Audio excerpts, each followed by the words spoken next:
and welcome back to the program. You're watching Morning Thailand with Phi and Golf. And as I have promised you a little bit about the digital TV, apparently this is something that a lot of countries have done it already. They introduced the digital TV, but in Thailand right here, this one is quite recent. And yesterday was the last day of the submission of the bidders. Exactly. So application, not getting the bid yet, but at this point, they say that 29 companies altogether are joining this particular, what should we call, a big auction. Yes. That we're going to have the bid. Now they say that one of the most looked after, or the main focus, was the company, the Channel 7 company, as well as the company that's belonged to the former CEO of Channel 7 itself, Kun Surang Prempri. Now, Channel 7, Kun Surang Prempri has been with Channel 7 for the longest time, and apparently afterward they had a little bit of a fallout. And they say that at this point, Kun Surang Prempri yesterday has made an official announcement not to bid along with Channel 7 company because she said that due to the fact that she owns the company Jan 25, which is the media company as well. And at first they were going to bid for this, but they decided to refrain from it due to the fact that she said she and her husband still have 21% in the company, the Bangkok Broadcasting Television company, which belongs to Channel 7. So that means that if Jan 25 and what they call it BBTV bid against each other or submitted two envelopes, that means that they might see some conflict because technically you're probably from the same company. Exactly, and they have the same CEO anyway. So she refrained from it instead of competing against each other. And apart from that, they say that 41 of the envelopes were submitted altogether, and the numbers of the company total to 29 companies altogether. And they say that from now onward until the bidding begin, they say that all these companies should not be, cannot talk to each other at all.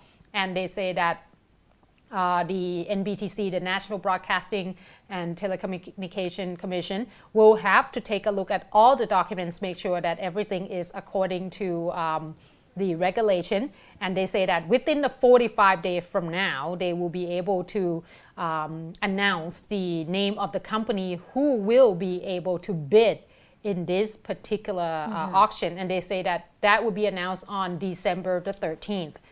However, at this point, they call it the silence period, meaning that each of the bidder cannot talk to each other, obviously, because you have to submit the range, price, and such. But the number is quite large. They're talking about 2,271 million baht just to apply for each of the envelope. So, meaning that 41 envelopes, do the math. They create quite a bit of money there. And they say that according to this, they have divided into different sections. First one is for the TV that aiming toward family, youth, children. And the second one is for news, mainly news for the news channel. The third one is for the standard definition, which is just regular variety channel. The third one is HD, so high definition. And they say that, the fourth one, and at this point, they reported that 6 companies were trying to apply for the kids channel, let's just call it kid channel. 10 companies tried to apply for news channel. 16 companies is bidding for the SD, while 9 companies altogether are bidding for the HD itself. Now they say that if the announcement came out and the company whatever company did not get into this particular auction, they will get their money back, which is fair. Yeah. And they say that they are aiming to have 7 of the news channel altogether in total. So they're gonna have to bid for that. For the HD, they are looking for 7 channel. For SD will be 7 channel, and for youth, children and family will be for 3 channels. And if you take a look, if you are able to get a hold of daily news today, you will get to see a nice chart. Yes. Giving us a little bit of numbers and such about which one is going. So right now, for the 3 channel, for the children channel, 6 of the companies are actually hoping for this. For news channel, 10 altogether. They're supposed to only select 7. For SD, 16. But they're gonna get only 7 out of this. Yes. HD probably get the higher chance. Out of 8, they will receive 7. So meaning that only perhaps 1 company would not be able to bid for this. It will be quite interesting because obviously at this point we're gonna have to wait and see. We might get to see more television channels, and that means more to watch in front of a TV. More choices for TV watchers now that we've seen a fight for the best television channel in the market. There has been a fight as well, but a legal one among a cable TV operators. And this topic has become a talk of the town for quite a while. Every time there was a sporting competition, or especially the football matches happened abroad. Of course. Because there will be an issue of a broadcasting rights that people who did not subscribe to that particular cable TV operators would not be able to watch them, and a lot of football fans were really upset about this. They could be quite furious, actually.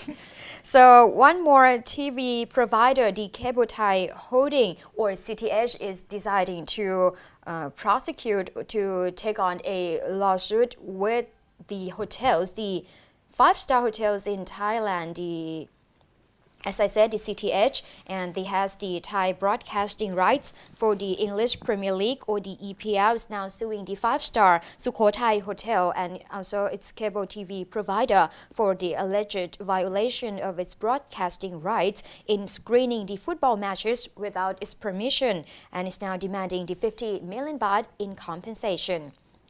This is the second case that CTH has brought for the breach of its EPL broadcasting rights in Thailand, because back in September, it had sued the computer giant Apple for selling an application sport channel through its app store that allows the users to view the matches on their mobile devices. So CTH had sought 100 million baht in damages from Apple company. And on Tuesday, the lawyer of CTH had filed the lawsuit against the Jarean Team Cable Network Company and Sathorn Park Company, the operator of Sukhothai Hotel, with the Intellectual Property and International Trade Court and the Criminal Court, alleging violation of CTS sole broadcasting rights to EPL games in Thailand until mid-2016. The company said the cable firm used the Astro signal to broadcast the games, while the hotel charged its clients cable TV fees. So CTH is now seeking 50 million baht in compensation and plus 7.5% interest per annum. And this case has been listed for the first hearing in the criminal court on November the 18th and in the civil court on December the 23rd. And that falls on the same day that CTH will begin the first hearing for the Apple case as well. So the law had provided for a maximum penalty of 4 years in prison for this kind of violation of international intellectual rights. But I think that CTH would not be paying much attention with a criminal investigation, right? Because they are interested in the big sum of compensation instead. Yeah, makes sense. I would rather go for that too. And Sukhothai Hotel is the first one in line to be sued by the CTH company, because they plans to bring lawsuits against other hotels, entertainment venues, and also restaurants as well if they do not stop showing the matches. This is the very newly built company. It started in 2012. However, if you look at the names of the shareholders, the veteran investor Kun Vichai Thongthong is one of the joint core leader of this particular company, and also Kun Vacharapon, the chief executive of Trend VG3, who have a 25% stake in CTH. Kun Vachara is the third generation of the families that owns Thairat, the Vacharapon family. And Thairat is one of the biggest selling newspapers in Thailand. So and they also one of the bidders. Yes. in this bidding of Yes, the of digital course. TV as well. All right. So moving on to the updates on flood situation. Haven't done that for a while. However, just to inform you a little bit, there's still ongoing situation, especially they said that in 17 provinces still see quite a bit of the water level. However, they say that at this point, the hard hit area still in Prachinburi and Chachoengsao.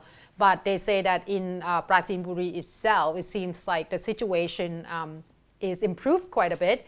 They say that in Chalerm Prakiat district, Pimai district, Chumphwang district, and Chok Chai district, they still see a little bit of a flood water, but all in all is quite stable, they said. Especially in Pimai district, they say that at this time, the water reached the highest point. However, they are able to secure all the historical sites as well as the museums, especially the rock castle of Pimai itself. They have the barrier up for about 1 meter high, so they're able to protect it from the flood. And they say that at this point, the water would be a little bit more worrisome. The concerns will be focusing on the other provinces that the water from Nakhon Ratchasima, especially from Pimai district, will have to flow into. And like I mentioned, low-lying area are standing a risk of all this water going in there, especially in Ubon Ratchathani province, especially during the 4th to the 5th of November. They say that they might see quite a bit of water, but it should become normal in Pimai district itself, because the water probably would be receding a little bit due to the fact that it's going to flow to elsewhere. But one of the concerns is in Yala province, because apparently there has seen quite a bit of heavy rain and continuous rain for many days. They say that in southern part of Thailand, there are a lot of heavy rains reported, especially in Songkhla, Chumphon, Surathani, Nakhon Si Thammarat, and of course Yala. And as you can see there, mudslide actually closed down and cut off the road altogether in the Yala Betong 410 road. And they say that at this point they have to have a lot of the rescue teams as well as the officials to remove all the mud and whatever that obstruct the road so that people could move on. And in Chonburi province, just a little bit here, the industrial estate Amata Nakhon, they say that it is returning back to normal already. But in Nong Yai district of Chonburi province, there's also a report of a bridge that got cut off due to mudslide as well. So at this point, it seems like the flood situation is still ongoing, but it's not as bad as in the beginning where we reported. And yesterday, the cabinet meeting has talked about the measures that will go to help the affected locals in flood inundated areas as well.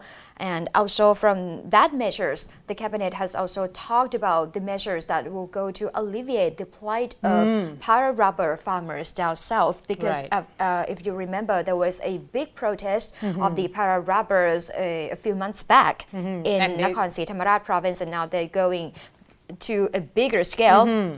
In Prachuap Khiri Khan province, since over the weekend, that they blocked the road in Prachuap Khiri Khan, the Bang Saphan Noi, blocking the traffic going from the central region down south. The big Phet Kasem road. Yes, right? And that caused a lot of troubles there, and the people who go there have to use the the more little. The side road, right? The alternative route on the side. But they say that there's a lot of problem because obviously the big trailer and trucks Couldn't and get such. past it. So there were a second round of talks between the core leaders of the protesters and also the governor of Prachuap Khiri Khan province, talking about them, asking them to open the traffic for commuters. However, protesters said that this is one of the biggest problems that they have ever faced. So if they're not going to hear a good answer from the government or related authorities, they're not going to back down anytime soon. And yesterday there seems to be a little bit of a problems, a division among the protesters themselves, because Kun Jamlong Ditongorn, he's the core leader in Prachuap Khiri Khan province, said that he's going to call it quit because he thinks that if they're not going to talk to concerned agencies, the authority, the government itself, their demands will not be met. So this is not the measures that they should do, blocking the traffic or just asking people to join the gathering. This is not the way that they will get their what they want. So that Kun Jamlong think that they just have to disperse and also just sit down and talk with the government.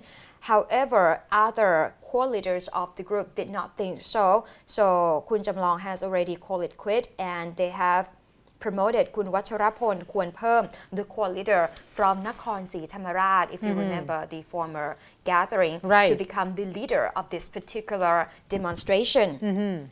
And officers in the area have deployed more than 5,000 authorities, including soldiers and police officers, on the site to prevent more road closures in the area.